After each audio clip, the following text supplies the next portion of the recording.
मध्य प्रदेश समेत 12 राज्यों में एसआईआर का काम हो रहा है और एसआईआर को लेकर जहां बीजेपी ने सभी पोलिंग बूथ पर अपने एजेंट नियुक्त कर दिए हैं, तो वहीं कांग्रेस भी इस बात को लेकर चिंता में है कि एसआईआर को लेकर कहीं लोगों के नाम तो नहीं काटे जाएंगे। लोगों में भी चिंता इसी बात को लेकर है कि कहीं उनका नाम तो नहीं कट जाएगा। और अब इस पूरे मामले को लेकर कांग्रेस दिल्ली में एक बड़ा कार्यक्रम करने जा रही है।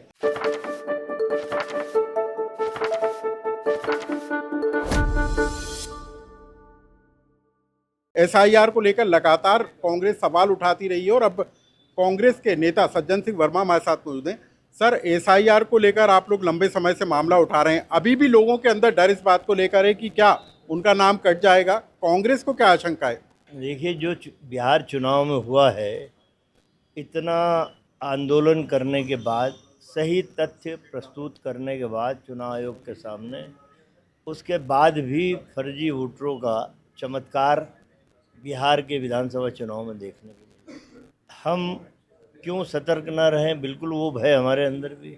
मैं एक छोटा सा उदाहरण इसमें अलग से देता हूँ आपको। नीतीश कुमार मुख्यमंत्री बनने वाले हैं, तय हुआ था, लेकिन आज तक वो डरा हुआ है बीजेपी के कार्यकलापों से। अभी भी इस्तीफा नहीं दिया उसने, अब जाके इस्तीफा देगा। और हाथ का हाथ कहा है कि लेटर मुझे दो कि बीजेपी मुझे समर्थन कर रही है, तब वो एक हाथ से इस्तीफा दूंगा और दूसरे हाथ से समर्थन का लेटर दूंगा सरकार बनाने का। तो भाजपा का कोई भरोसा तो है नहीं। ये लोकतंत्र की हत्या करने का इन्होंने सुपारी ले रखी है, नरेंद्र मोदी से लेकर भाजपा ही।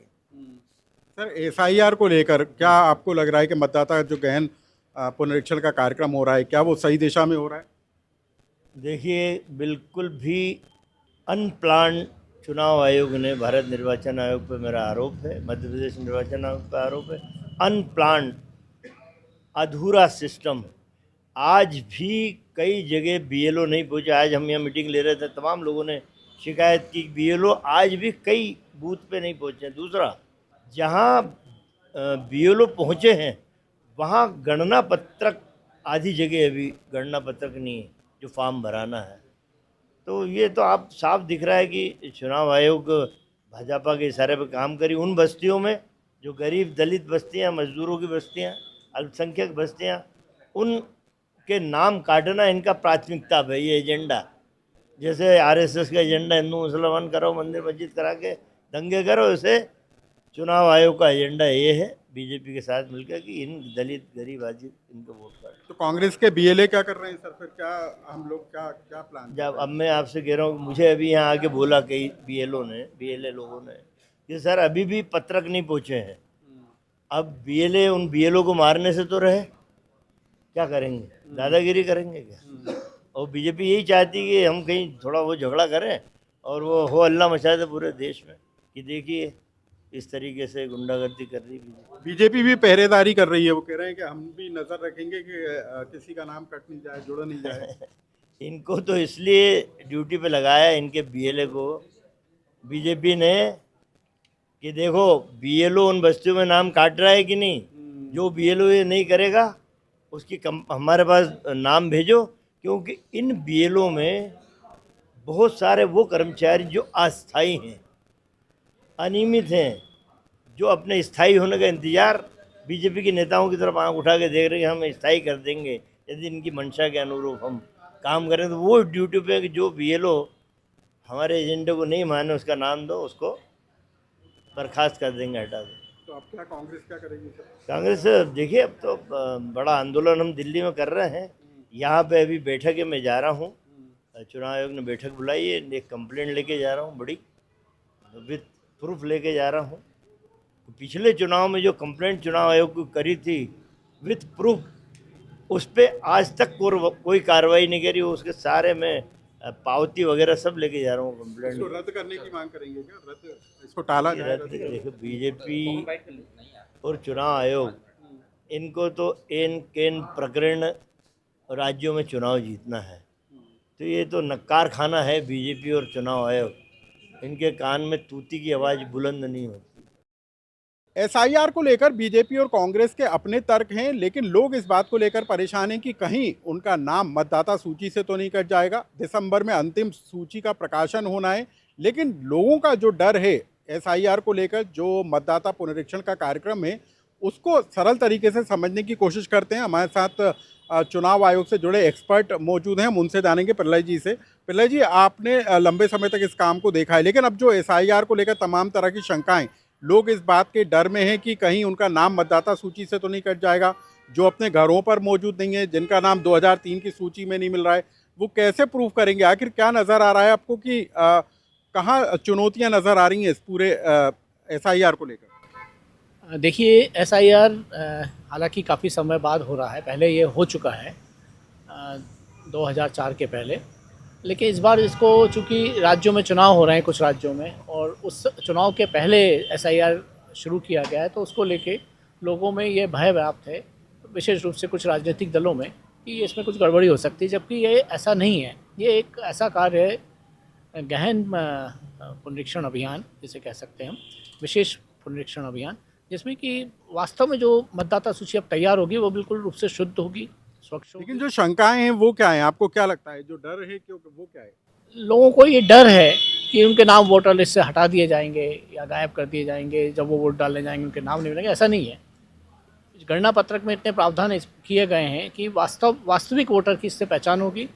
अभी तक ये होता था, जो डेड वोटर होते थे, जिनकी मृत्यु हो चुकी है या जो शिफ्ट हो चुके हैं या जो बाहर चले गए या कुछ विदेश में रह रहे हैं, उनके भी नाम सूची में रहते थे, लेकिन वो यथावत बने रहते थे। लेकिन अब इस प्रक्रिया से, चूँकि गणना पत्रक में ऐसे सब प्रूफ मांगे गए या जानकारी मांगी तो गई है, उन्हीं लोगों को तो डर है सर, कि जो लोग बाहर चले गए हैं या नौकरी पे चले गए हैं या शादी के कार्यक्रम में बाहर चले गए हैं। अगर बाहर चले गए हैं तो उनको अपने नाम उस स्थान पे जुड़वाना चाहिए, वैसे जो चुनाव आयोग की मंशा रहती है। और ये इससे बिल्कुल जो वोटर लिस्ट तैयार होगी, इससे आगे देखिएगा आप, इसके बहुत अच्छे परिणाम आएंगे कि परसेंटेज बढ़ेगा। जो एक्चुअल वोटर है, जो 2003 की मतदाता सूची में आपका नाम है कि नहीं, ये कैसे पता चले? क्योंकि कई लोग हमें फ़ोन लगाकर पूछ रहे हैं, सीएम हेल्पलाइन पे शिकायत कर रहे हैं कि उन तक तो पत्रक ही नहीं पहुंचे, पत्रक पहुंच गए तो उसमें जानकारी शामिल नहीं हो रही, फिर ऐप पर वो कब डलेगी? ये तमाम तरह की जो चुनौतियाँ हैं वो कब खत्म होंगी? देखिए, 2003 वाली सूची को यहाँ से चुनाव कार्यालय से उसको सभी जगह सोशल मीडिया पे काफ़ी चलाया गया है, जिसको ओपन करके आप ऐप को उसको देख सकते हैं कि उसका नाम आपका है या नहीं है। वो एक प्रावधान कर दिया है। नहीं है तो क्या करेगा आदमी?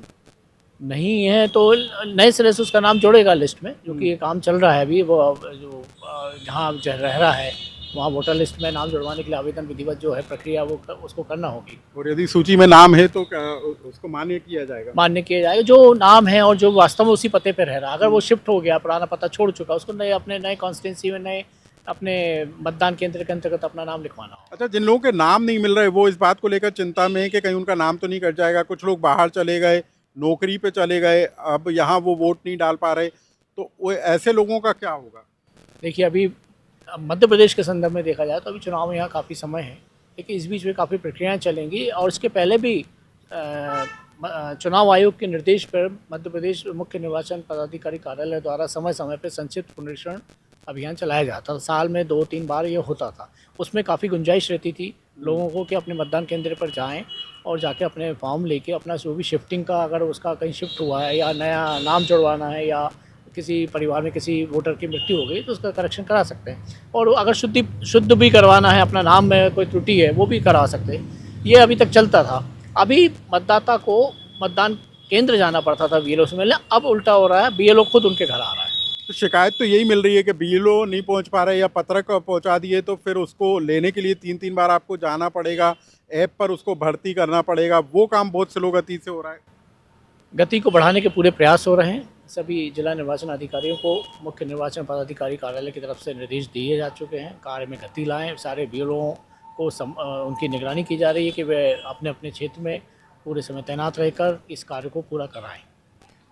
तो गहन मतदाता जो पुनरीक्षण का काम है वो मध्य प्रदेश के साथ ही 12 राज्यों में चल रहा है, लेकिन मध्य प्रदेश में इस पूरे मामले को लेकर सियासत भी गर्म है, क्योंकि जो बीएलओ हैं उनके काम करने की धीमी गति को लेकर सवाल उठते हुए नजर आ रहे हैं। जो पूरी की पूरी प्रक्रिया रखी गई है उसको लेकर भी शंकाएं कई तरह की निकलकर सामने आ रही हैं। लोगों को डर इस बात का को लेकर है कि क्या उनका नाम मतदाता सूची से काट दिया गया तो उनका क्या होगा। लेकिन हम आपको बता दें कि ये जो मतदाता सूची है वो अंतिम प्रकाशन दिसंबर में होगा, लेकिन उसके बाद भी दावे आपत्तियां ली जा सकेंगी और इसके बाद भी लोग मतदाता सूची में अपना नाम जुड़वा सकेंगे। तो कुल मिलाकर इस पूरे मामले को लेकर घबराने की ज़रूरत नहीं है, बस थोड़ी सी समझदारी और थोड़े से परीक्षण के द्वारा आप अपना नाम मतदाता सूची में जुड़वा सकते हैं या उसका शुद्धिकरण करवा सकते हैं। लोकमत के लिए भोपाल से अनुराग श्रीवास्तव की रिपोर्ट।